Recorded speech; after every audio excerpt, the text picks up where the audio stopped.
Good morning and welcome back my YouTube channel. বন্ধুরা, আশা করি তোমরা খুব ভালো আছো। চলো শুরু করছি আজকের নতুন ভিডিও।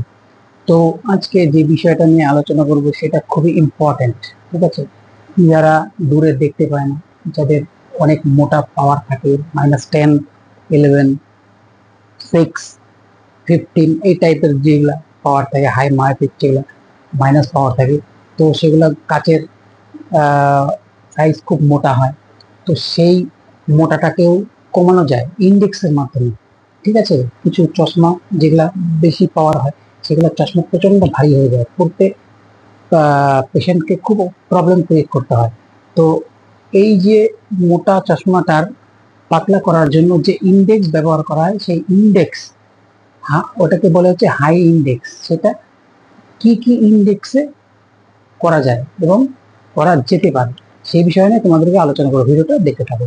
তো কারো পাওয়ার সাধারণত মনে করো -8, -10 এরকম যদি থাকে, তাহলে তাদের লেন্স অনেক মোটা হয়। সেই পাওয়ারটাকে পাতলা করার জন্য, যেহেতু ভারী হয়, চশমা সারাদিন পড়তে পারে না, ইন্ডেক্স যে ব্যবহার করা হয়, সেই ইন্ডেক্স শুরু হয় 1.50 থেকে। ঠিক আছে, 1.50 থেকে ইন্ডেক্স শুরু হয়। তারপর 1.56 আর একটা ইন্ডেক্স হয়। ঠিক আছে, হাই ইন্ডেক্স বলতে কি বোঝা যায়? হাই ইন্ডেক্স বলতে বোঝা যাচ্ছে হচ্ছে যেগুলো মাইনাস পাওয়ার, সেগুলো সেন্টার থিকনেস, সেন্টারে যে পাতলা থিন থাকে, সেটাকে ইন্ডেক্স হিসাবে রূপান্তর করা হয়। ঠিক আছে, সেটাই ইন্ডেক্স হিসাবে ব্যবহার করা হয়। ঠিক আছে, মাইনাসের দিক দিয়ে। তো তো 1.50 একটা ইন্ডেক্স, 1.56 একটা ইন্ডেক্স, 1.61 একটা ইন্ডেক্স। ঠিক আছে, আরেকটা ইন্ডেক্স যেটা আছে সেটা 1.67। সেটা কারো পাওয়ার যদি 10 বা 20 বা 25 থাকে, অনেক পাতলা হবে। যত মোটা কাজ হবে অনেক পাতলাটা করা যাবে। ঠিক আছে, আর একটা যেটা হাই হয়, সেটা হচ্ছে 1.74।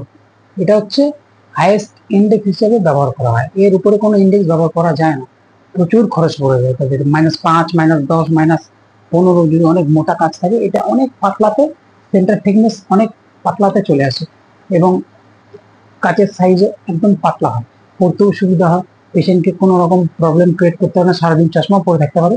তো একটু কস্টলি হয়, কারণ 1.74 ইন্ডেক্সের যে লেন্স তৈরি হয়, সেগুলো কাস্টমাইজ হিসাবে তৈরি করতে হয়। ঠিক আছে, তো ভিডিওটা আশা করি হলো কতটুকু বুঝতে পেরেছেন আমি জানি না। এটা নিয়ে একটা বড় ভিডিও তোমাদের সাথে আলোচনা করবো। ঠিক আছে, তো আজকে ভিডিও যদি ভালো লাগে থাকে, চ্যানেল লাইক, কমেন্ট, সাবস্ক্রাইব অবশ্যই করে দিন। ধন্যবাদ।